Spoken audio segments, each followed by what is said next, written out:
Okay good morning student. So first આપણે example જોયું હતું કે પર પેનલ પોઈન્ટ આપણે ડેડ લોડ, લાઇવ લોડ અને વિન્ડ લોડ ફાઇન્ડ કર્યો હતો, રાઈટ. સો નેક્સ્ટ છે આપણે જે પર્લિન્સ છે એની ડિઝાઇન કરવાની છે, રાઈટ. તો અહીંયા એંગલ પર્લિન મોસ્ટલી જનરલી આપણે એંગલ પર્લિન યુઝ કરતા હોઈએ છીએ. તો એંગલ પર્લિન શું છે એમાં થોડું નાનું એવું ઇન્ટ્રોડક્શન જોઈ લઈએ. So angle purlin section is unsymmetrical about both axis. એ તો આપણને ખબર જ છે કે એલ શેપ છે, બરાબર, એ અનસિમેટ્રિક હોય છે બંને અક્સિસથી, right. So angle Perlin section used whenever slope of roof truss is less than 30 degree. Right. આ પર્લિન ત્યારે યુઝ થાય છે કે જ્યારે એનો એંગલ જે હોય છે, સ્લોપ હોય છે, એ લેસ દેન 30 ડિગ્રી હોય છે, રાઈટ. શું વસ્તુ ફાઇન્ડ આઉટ કરવાનું હોય છે એંગલ પર્લિનમાં? તો કે vertical or gravity load due to sheeting, self weight of purlin, live load including snow load or for man load due to maintenance, and last one is a wind load. આ બધા જ load આપણે શું કરવાના હોય છે? Find out કરવાના હોય છે, right. So IS 800/2007 is not given a detailed information about an angle purlin, but BS 5950-1/2000 structural use of steel work in a building, which gives a design method for an angle purlin, right. So there are some basic points considered while designing the angle purlin section. So first one is unfactored loads are used in design. Purlin is continuous over more than two supports. The span of the purlin should not exceed 6.5 meter. The slope of the roof truss should not exceed 30 degree, and the load is uniformly distributed all over the entire span. Right. તો આટલા point consider કરવાના છે કે જ્યારે આપણે angle પર્લિન design કરતા હોઈએ ત્યારે, રાઈટ. હવે એના બેઝિક સ્ટેપ્સ કયા કયા છે? તો એનું ફર્સ્ટ સ્ટેપ છે મિનિમમ ડેપ્થ ઓફ પર્લિન. આ જે હું તમને કહું છું એ તમારે યાદ રાખવાના બધા સ્ટેપ. એ નોર્મલ જ છે, ઇઝી છે. તમે એકવાર જોશો, 2-3 વાર કેલ્ક્યુલેશન કરશો એટલે તમને આપોઆપ યાદ રહી જશે, right. So first step is minimum depth of purlin. જે પર્લિન જે છે એની વિડ્થ અને ડેપ્થ બંને પહેલાં ફાઇન્ડ આઉટ કરી નાખીશું. તેનો ડેપ્થ ફાઇન્ડ કરવા માટેની ઇક્વેશન છે L/45 અને એનું યુનિટ આવશે mm. Second step is minimum width of purlin, which is B, right, is equal to L/60 in mm. હવે એની પર મેક્સિમમ બેન્ડિંગ મોમેન્ટ કેટલી લાગે છે? તો એનું ઇક્વેશન છે M is equal to WL²/10. કેમ WL²/10? કારણ કે કન્ટિન્યુઅસ હશે. તમારું જે બી પર્લિન તમે ડિઝાઇન કરતા હશો, તમારું જે સપોર્ટ જે હશે કેવા હશે? કન્ટિન્યુઅસ હશે. કારણ કે જનરલી ઇન્ડસ્ટ્રીયલ બિલ્ડિંગ કેવું હોય છે, એક કરતાં એના જે સપોર્ટ હોય છે એ વધારે હોય છે, રાઈટ. મોર દેન ઓલવેઝ 2 સપોર્ટ હોય છે, એટલે કેવું હોય છે? કન્ટિન્યુઅસ હોય. તો કન્ટિન્યુઅસ માટે શું આવશે? WL²/10. નેક્સ્ટ છે સેક્શન મોડ્યુલસ. સેક્શન મોડ્યુલસનું ઇક્વેશન છે Z is equal to M/Fy, moment by stress, right, where Z is equal to elastic section modulus, right. Fifth step છે પરમિસિબલ ડિફ્લેક્શન. પરમિસિબલ ડિફ્લેક્શન કેવી રીતે find કરવાનું? તો એ તમને આપેલું છે IS 800માં પેજ નંબર 31 ટેબલ નંબર 6 પર, કે પરમિસિબલ ડિફ્લેક્શન કેટલું હોવું જોઈએ? L/180, એટલે જે સ્પાન જે આપેલો છે એના /180 કરવાનો, રાઈટ. અને એનું એકચ્યુઅલ ડિફ્લેક્શન કેટલું હશે? UDL માટે ડિફ્લેક્શનનું ઇક્વેશન છે 5/384 WL/4/EI. તો આ બધું જ બેઠું જ યાદ રાખવાનું છે, નવું કરવાનું કશું છે નહીં, રાઈટ. પછી શું કરવાનું છે? Frame the value of I, select unequal angle section from the steel table. અહીંયા સ્ટીલ ટેબલની ખાસ જરૂર પડશે. સ્ટીલ ટેબલ પરથી આપણે શું કરીશું? એનો એંગલ સેક્શન આપણે સિલેક્ટ કરીશું કે કેટલા બાય કેટલાનું આપણે સેક્શન લઈએ છીએ, right. Check the selected angle section values are higher than the calculated values, and last selection section classification, right. So these are the steps of calculating or designing of purlins, right. First find out depth, then width, then bending moment, section modulus, permissible deflection. Choose an angle section from steel table and check while we designing designing value is always more than the actual value. So it is true or not, it is false or not, right. So in the last we check out the section classification of different types of angle sections, right.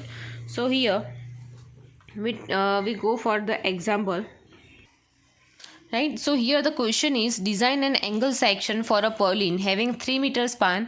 It carries design load which is working load of 2.5 kN per meter and supported on 4 supports. Angle of roof truss is 26 degree, right? So અહીંયા આપેલું છે 26 degree, મતલબ શું થઈ ગયો તમારું less than 30 degree થઈ ગયો, તો તમે અહીંયા શું એંગલ સેક્શન તમે લઈ શકો છો, રાઈટ? તમને જો આપેલું ના હોય કે અહીંયા ડિઝાઇન એંગલ સેક્શન કરો, રાઈટ, તો આપણને આપણી રીતે ખબર પડવી જોઈએ કે 26 ડિગ્રીનો સ્લોપ એંગલ આપેલો છે તો એ 30 કરતાં ઓછો છે, તો આપણે એને શું લઈ લેવાય, એંગલ સેક્શન આપણે ડિઝાઇન કરી શકીએ છીએ, રાઈટ?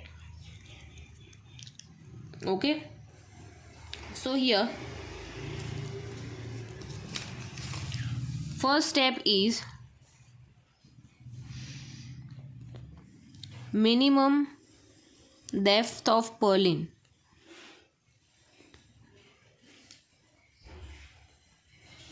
કેટલી કીધી હતી મેં અહીંયા? D = L/45. હવે અહીંયા L કેટલું આપેલું છે? તો કે 3 મીટર આપેલું છે, રાઈટ? તો એને એમએમમાં કન્વર્ટ કરીએ તો મલ્ટીપ્લાય બાય 1000 થઈ જશે, તો અહીંયા આન્સર શું આવશે? 3000 / 45. તો મિનિમમ ડેપ્થ કેટલી હશે તમારી અહીંયા? 66.67 mm. આ શું મળી તમારી મિનિમમ ડેપ્થ. હવે સેકન્ડ શું ફાઇન્ડ કરીશું? Minimum width. Minimum width of purlin કેટલી આવશે? એને કહીશું આપણે B, અને ઇક્વેશન છે L/60. તો 3000 / 60 કરો તો તમને આન્સર મળશે 50 mm, રાઈટ? હવે એનું થર્ડ સ્ટેપ શું છે? બધા એકદમ ઇઝી છે, સૌથી નાનામાં નાનું એક્ઝામ્પલ આખા ડિઝાઇન ઓફ ઇન્ડસ્ટ્રીયલ બિલ્ડિંગમાં આ જ છે, રાઈટ? હવે થર્ડ શું હતું એનું સ્ટેપ?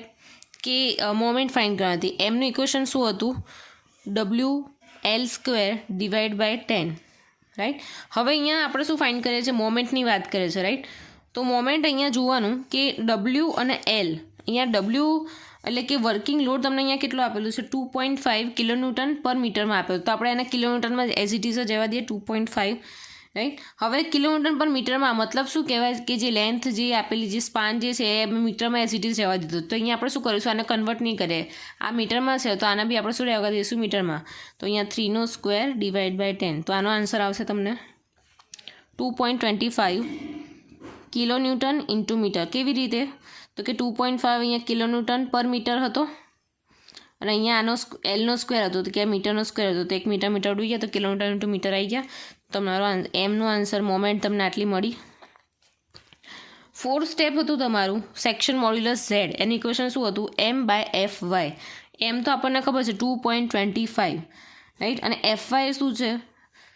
Fy આપ્યું હોય તો ઠીક છે, ના આપ્યું હોય તો શું આવશે? 250 MPa, મતલબ 250 Nm/mm². તો અહીંયા Nm/mm² મતલબ શું આવ્યું? અહીંયા mm આવ્યું, તો અહીંયા આ જે મોમેન્ટ જે આપી છે અને mmમાં કન્વર્ટ કરવું હોય તો શું થાય? ન્યૂટનનું કિલોમીટરમાં કન્વર્ટ કરો તમે તો શું થશે? 10⁻3, અને મીટરનું mmમાં કન્વર્ટ કરશો તો બી શું થશે? 10⁻3, બરાબર? તો ટોટલ શું આવશે? 2.25 × 10⁻6. તો તમારું સેક્શન મોડ્યુલસનો આન્સર આવશે 9000 mm³, રાઈટ? આ થયો Z. હવે આપણે શું કરવાનું છે? ફિફ્થ સ્ટેપ હતું તમારું, એ શું હતું તમારું? Permissible deflection. હું એ લખી દઉં છું. પરમિસિબલ ડિફ્લેક્શન કેટલું હતું?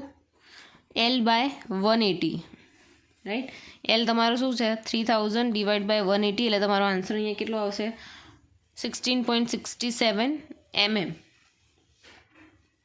રાઈટ? અને આ જે વાત કરું છું, આ ઇક્વેશન L/180 એ તમને આપેલું છે તમારા IS 800માં ટેબલ નંબર 6 અને પેજ નંબર છે 31. જો તમારે યાદ ના રહેતું હોય તો તમે આમાં આ ટેબલ નંબર 6માં જઈને તમે જોઈ શકો છો, રાઈટ?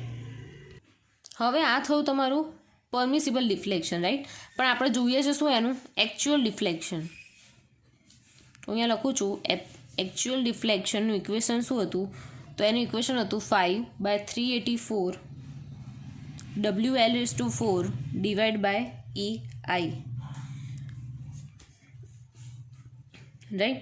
હવે એમાંથી કઈ વેલ્યુ આપણી પાસે છે અને કઈ નથી એની આપણે ઇલાસ્ટિક 2 × 10⁵ ખબર છે, લોડ આપેલો છે, સ્પાન આપેલો છે, પણ આપણને અહીંયા આઈ નથી ખબર. એકચ્યુઅલ ડિફ્લેક્શન એટલે આપણે પરમિસિબલ ડિફ્લેક્શન જે ફાઇન્ડ આઉટ કર્યું એ લેવાનું, રાઈટ. તો એકચ્યુઅલ ડિફ્લેક્શન અહીંયા શું આવશે 16.67, અહીંયા હશે 5/384 એમને એમ, મલ્ટીપ્લાય બાય તમારો લોડ કેવી રીતે લખશો અહીંયા 2.5, તમારો એલ કેટલો લખશો તમે અહીંયા 3000 અહીંયા ⁴ છે, ⁴ ડિવાઈડ બાય આનું ઈનું તો તમને વેલ્યુ ખબર છે 2 × 10⁵ મલ્ટીપ્લાય બાય આઈ, રાઈટ.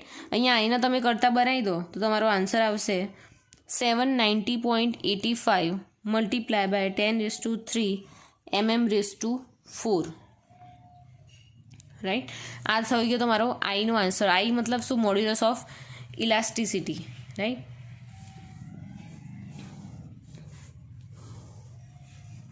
હવે તમારે શું ફાઇન્ડ કરવાનું છે? તમારું જવાનું છે હવે સ્ટીલ ટેબલમાં.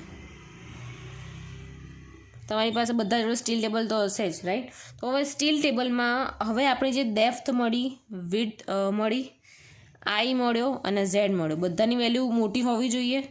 કેટલી? તો અહીંયા તમને ડેપ્થ ઉપર મિનિમમ ડેપ્થ મળી હતી 66.67 mm, વિડ્થ મળી હતી 50 mm, આઈ મળ્યો તો તમારો 790.85 મલ્ટીપ્લાય બાય 10⁻³ mm⁴, અને ઝેડ મળ્યો તો તમારો 9000 mm³. તો જે બી વેલ્યુ સિલેક્ટ કરીએ કેવી હોવી જોઈએ? આ બધી જ વેલ્યુ કરતાં આપણે ત્યાં હાલ જે વેલ્યુ જે હતી એ બધા કરતાં કેવી હોવી જોઈએ? મોટી હોવી જોઈએ, રાઈટ. હવે આ તમારું સ્ટીલ ટેબલ છે, રાઈટ. આમાં આપણે કયો લેવાનું છે? સિંગલ ઇક્વલ એંગલવાળું છે, રાઈટ. અનઇક્વલ એંગલ માટે જોઈએ એ તમને ટેબલ નંબર 2 પર આપેલું છે, પેજ નંબર 6 પર આપેલું છે, રાઈટ. તો અહીંયા જોવાનું. હવે અહીંયા શું આપેલું છે? બેઝિકલી જો તમને દેખવા મળશે, રાઈટ. ડાયમેન્શન આપેલા છે, આ કયા ટાઈપના સિલેક્શન, એની થિકનેસ આપી છે, એનો એરિયા આપેલો છે, રાઈટ. તો આપણી પાસે શું અવેલેબલ છે અત્યારે? એરિયા, એટલે કે ઝેડ આપેલો છે આપણને, બરાબર. અહીંયા શું બધા ઓલમોસ્ટ શેમાં આપેલા છે? સેન્ટીમીટરમાં આપેલા છે, રાઈટ. તો આને સેન્ટીમીટરમાં કન્વર્ટ કરવું હોય તો તમે કેવી રીતે કરશો? તો કે mm હોય, બરાબર, તો જેટલી એની જે ઘાત હોય, સપોઝ અહીંયા mm⁻³ છે તો એટલા એને ડિવાઈડ કરી નાખવાના. તો ડિવાઈડ બાય 10⁻³ કરો તો તમારો કેટલો આન્સર આવશે? Z = 9 cm³. હવે એવી રીતે આની વાત કરીએ, રાઈટ. આમાં mm⁻⁴ છે તો ડિવાઈડ બાય 10⁻⁴ કરો તો આન્સર શું આવી જશે? 790.085 cm⁴ આઈનો આન્સર, રાઈટ. તો અહીંયા આપણને બેઝિકલી ઝેડ કેટલો મળ્યો? 9. એટલે આપણે જે બી વેલ્યુ સિલેક્ટ કરીએ એ કેવી હોવી જોઈએ? 9 કરતાં વધારે હોવી જોઈએ, રાઈટ. તો અહીંયા 9 આખા જે છે, બરાબર, એ 9 મોસ્ટલી 9 સમથિંગ છે, રાઈટ. તો અહીંયા આપણે જોવા જઈએ તો તમારી પર ડિપેન્ડ છે, તમે જે ઝેડની વેલ્યુ છે તમારી પર ટોટલ ડિપેન્ડ છે કે તમે કયો સેક્શન તમે સિલેક્ટ કરો છો, રાઈટ. તો અહીંયા આપણે સિલેક્ટ કરીએ છીએ 9 કરતાં વધારે હોય એવું 11.37, રાઈટ. એનો એંગલ કયો છે? ISA 90/60 થિકનેસ છે એની 8, રાઈટ. અને એની આઈની જે વેલ્યુ જે છે, રાઈટ, આઈની વેલ્યુ આપણે કઈ લઈશું કે આ બેમાંથી જે મેક્સિમમ આપેલી હશે IXS અને IYYમાંથી એ આપણે મેક્સિમમ કન્સિડર કરીશું. તો અહીંયા શું આવશે? 91.5 cm⁴, કે અહીંયા જે જૂની આપણી જે આઈ હતી મોમેન્ટ ઓફ ઇનર્શિયા એ કેટલી હતી? 79.08. એના કરતાં તો વધારે જ છે, તો મતલબ આ ઓકે થઈ જાય છે. ઝેડનો ક્રાઇટેરિયા ઓકે થઈ જાય છે. અને B × D તમારો જે B હતો અને D હતો કેટલો હતો? 50/66 હતો, રાઈટ. એટલે તમારો 66 એટલે કે 66 કરતાં તો વધારે જ છે, અને આ જે છે 50 કરતાં વધારે છે, રાઈટ. એટલે બધા ક્રાઇટેરિયા સેટિસ્ફાય થાય છે. આ નંબર આપ્યું છે પેજ નંબર 8 ઉપર, અનઇક્વલ એંગલ સેક્શન, રાઈટ. તો અહીંયા લખી દઉં છું કે આપણે સિલેક્ટ કર્યો છે કયો એંગલ? તો આપણે ચૂઝ કર્યો છે ISA 90/60/8 mm, રાઈટ. સ્ટીલ ટેબલમાંથી કે જેમાં આપણે IZ કેટલો મળ્યો? 91.5 cm⁴, કે જે આપણો હતો 79.08 cm⁴. એના કરતાં કેવો છે? વધારે છે. અને ઝેડની વેલ્યુ અહીંયા કેટલી આવી? 15.8 1 સેન્ટીમીટર ક્યુબ જે છે રાઈટ એ કેટલો વધારે છે 99 સેન્ટીમીટર કરતાં કેવો છે વધારે છે રાઈટ ઓકે સો હવે અહીંયા 11.37 છે સોરી બરાબર એ આના 9 કરતાં વધારે છે રાઈટ હવે આપણે સિલેક્શન આમ કરી તો નાખ્યો હવે આપણે શું ફાઇન્ડ આઉટ કરીશું એનું એકચ્યુઅલ ડિફ્લેક્શન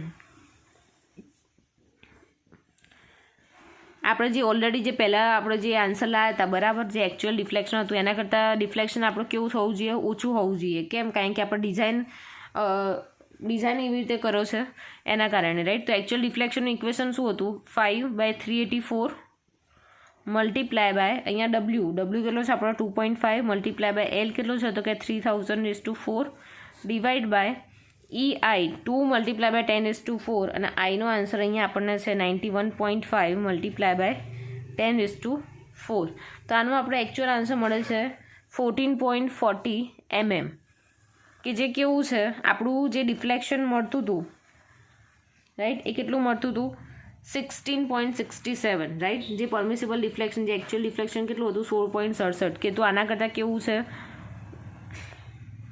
જે આપણે નવી ડિઝાઇન પ્રમાણે જોવા જઈએ તો એનું ડિફ્લેક્શન કેવું થઈ ગયું ઓછું થઈ ગયું કમ્પેર ટુ આપણે જે કેલ્ક્યુલેશન કર્યું હતું એ મતલબ કે આપણે જે એંગલ સિલેક્ટ કર્યો છે એ એંગલ એકદમ પરફેક્ટ છે કે બધા ક્રાઇટેરિયામાં ફિટ થાય છે ને એનું જે ડિફ્લેક્શન જે છે એ જે આવતું હતું એકચ્યુઅલીમાં એના કરતાં કેવું થાય છે ઓછું થાય છે રાઈટ તો આ મતલબ અહીંયા પાછળ લખી દેવાનું કે આપણે ઓકે કરીએ છીએ રાઈટ હવે આની એક ફિગર ડ્રો કરવાની છે બેઝિક ફિગર છે તમને યાદ રહી જાય એવી